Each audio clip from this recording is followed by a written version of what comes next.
On this episode of Nugget Project, we are going to talk all about in-car communications.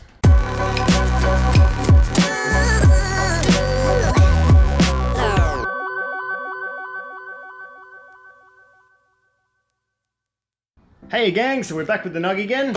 No more Subi and Sora for the time being. So one of the things I get asked the most about for some reason is the in-car communications I've got. So you would have seen, if you guys watched the video of my first race at Winton and also my race at Phillip Island, I do have communications in my helmet to my crew chief, which is just whoever rocks up on the day, one of my mates. But I have found the communications to be really helpful, especially when we were at Winton for my first race. We had my mate Ryan on comms, and it was great because, I mean, number one, I was nervous. It was great to have someone to talk to, sort of give me a bit of info and just chat to when you're on a dummy grid. Sometimes you can sit in a dummy grid for 15-20 minutes and it's you're just going through your head thinking about every nut and bolt you might not have done up and everything you've done wrong, and it's a lot. So it was nice to have someone to chat to. On a more serious note, it was great to have a bit of information on track. Good thing about Winton is, and most of the tracks in Victoria, you can see nearly all the track from a lot of spots. So there was incidents on track, so people have spun, people have crashed.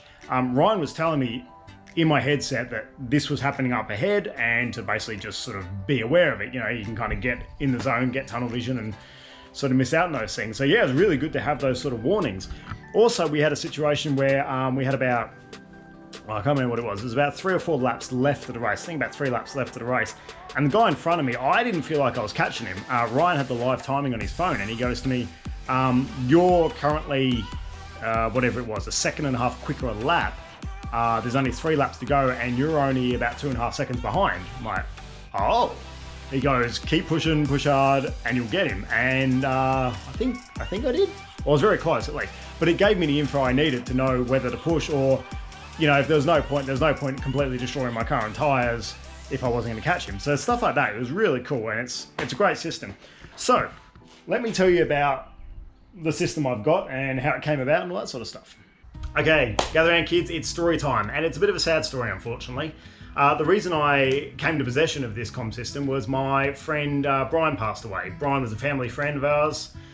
He was there the day I was born, and he emigrated with us to Australia when my family moved over from England. He is a race mechanic. You know, he worked for Honda, and he was an incredibly good mechanic, very fastidious. Everything had to be perfect with Brian. And yeah, he was an incredible guy and a hell of a racer too.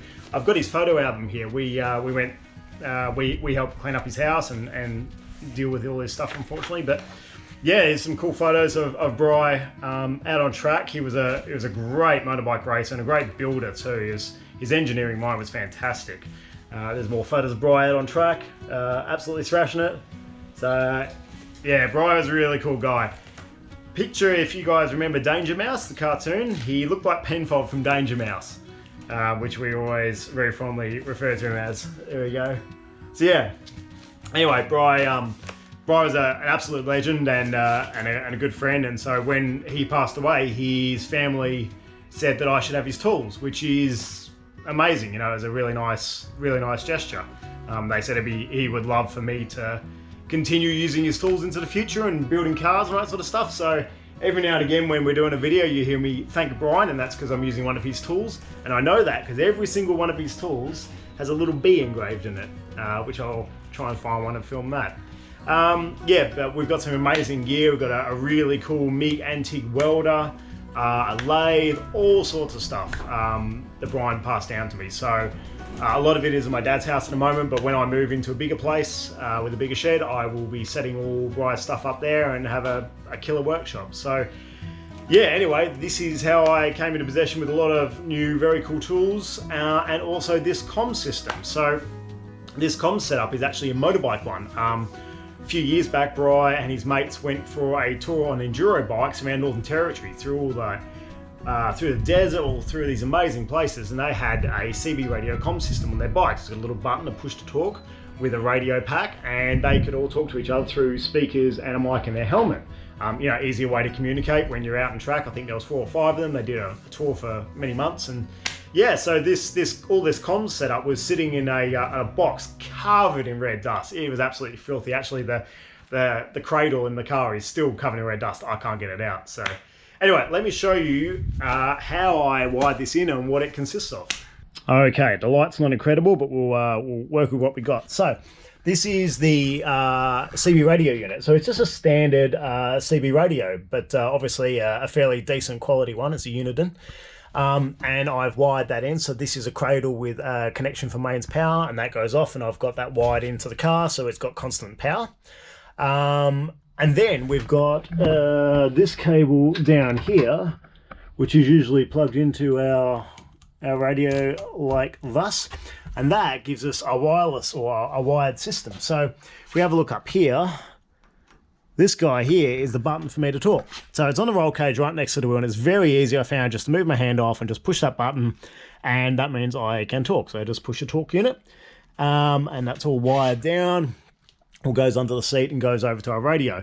And then we've got this cable here, and that one is the one that goes to my helmet, and that's all just wired onto the seat. And so when I get in, I just plug that into the cable on my helmet, and it gives me comms. Let's go and have a look at my helmet, which, by the way, has this fantastic livery style graphics to match the car. So we've got our cogs, exactly the same as the roof of the car, with my race number 110 on the back. Very cool, very stoked on that.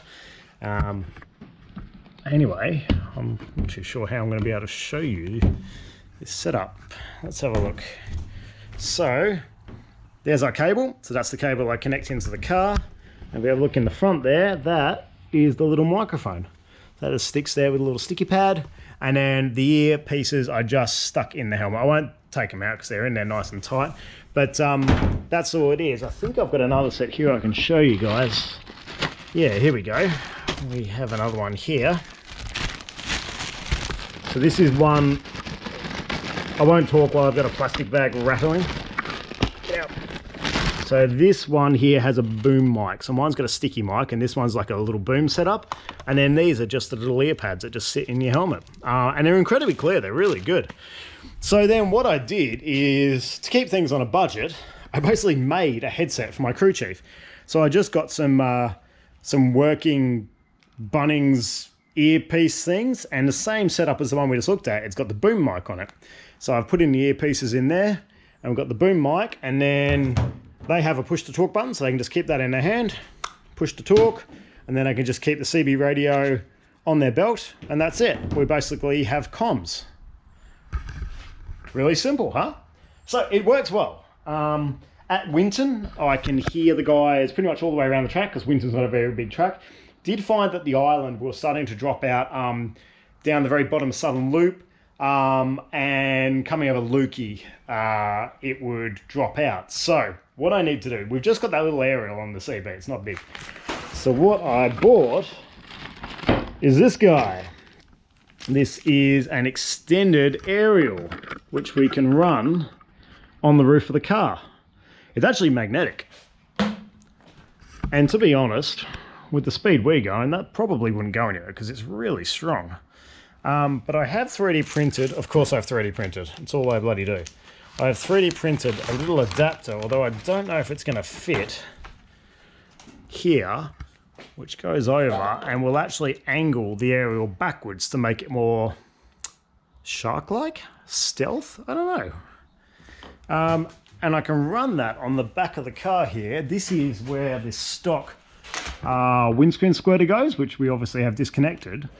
So I'd like to run that whole thing kind of there, and then run the cable through and along the roll cage and down to our radio, and then they can plug in. We basically unscrew the stock aerial, and then that guy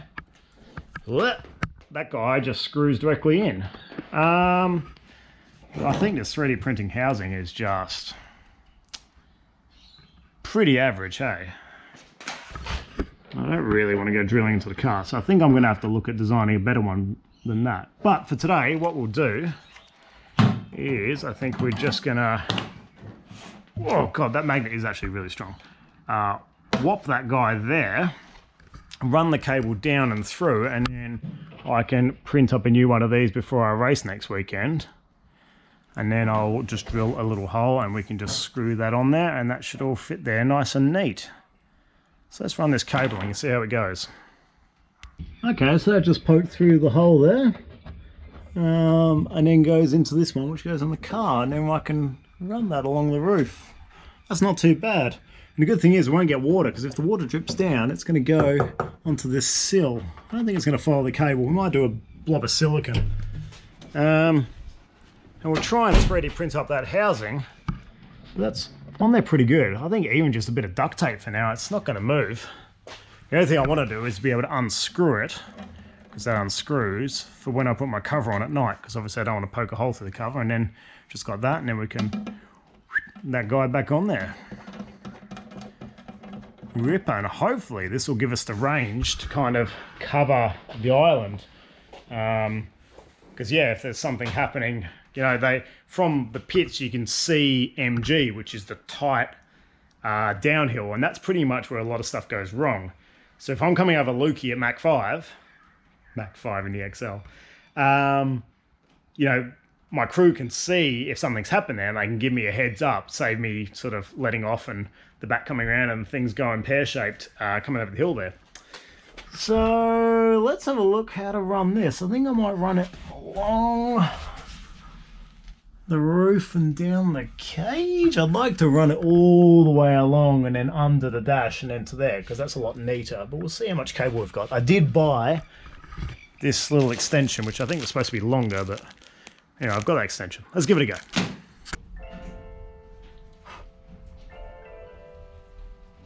Oh, boo. That sucks. I just realised I bought the wrong cable. That's a male to male. So anyway, might be doing that.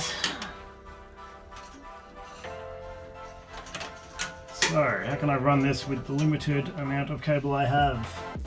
Because I won't be able to get one before next weekend. Don't want random cables hanging around my car. It looks shit. Something like this. Okay, well this is disgusting. But I need to get it working before next weekend, and I'm not going to get enough time to get a proper one of these cables. So I will get an extension cable.